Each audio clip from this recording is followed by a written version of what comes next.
Hundreds of people have been rescued from their homes, and so more than 2 million remain without power in central and southern Florida. There's still thousands more missing. My daughter has lost a few friends and family from the flood, as well as we still have friends that are still missing and unaccounted for. And it's just so heartbreaking that our community has to go through this. People who have Capital Region ties who now live in Florida are trying to sort out their lives after Hurricane Milton and Helene. Some are back here in New York after communities down south were just absolutely devastated. One of those people, her name is Jen Fisher. She was actually living down in North Carolina when the hurricane hit. Now she's chosen to temporarily move back up here to upstate New York. Why? Well, with the bodies of some of the dead still being discovered down in North Carolina, Jen decided it was just best to take herself and her daughter back here to New York to be with their extended family as the cleanup near their home continues with no end in sight. We've lost everything. We've lost our post office, our grocery stores. Staying with relatives in New York, more than 800 miles away from her home near Asheville, North Carolina, Jen Fisher can't shake the horrors of what she saw in her once beautiful community as she and her daughter fled.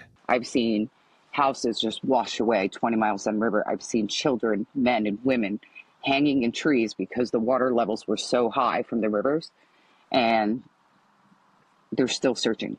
Formerly from Troy, Jen is now back in upstate New York because schools are shut down, supplies are limited, and life is basically unlivable around her North Carolina home. I kind of wanted to give my daughter a little bit of normalcy because there were times when we were traveling back into Asheville and the surrounding areas where we could still see bodies in the creeks that were below us on the highways.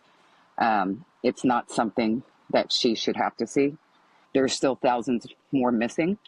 My daughter has lost a few friends and family from the flood, as well as we still have friends that are still missing and unaccounted for.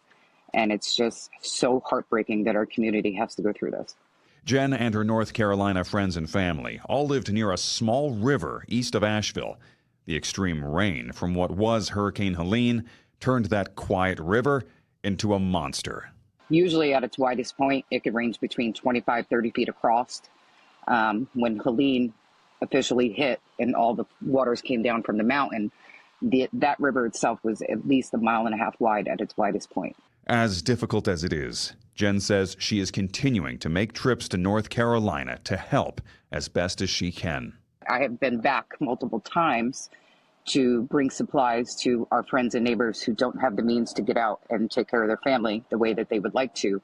So we would bring groceries, water, whatever we could find. I am proud of our community coming together and willing to give everything they have to help in any way imaginable. Jen Fisher from Troy tells us she's planning another trip down to North Carolina very soon. But first, she has to check with schools here in New York that might be able to place her daughter into a class because they still have no idea when the schools and communities in North Carolina will be fully open again. It's so hard to watch the devastation continue to impact people down in Florida. Yeah, it's something else down there what they're going through. I mean, thank goodness we don't have the same thing here, and thank goodness she's got family and friends that can support her in this time. Yes.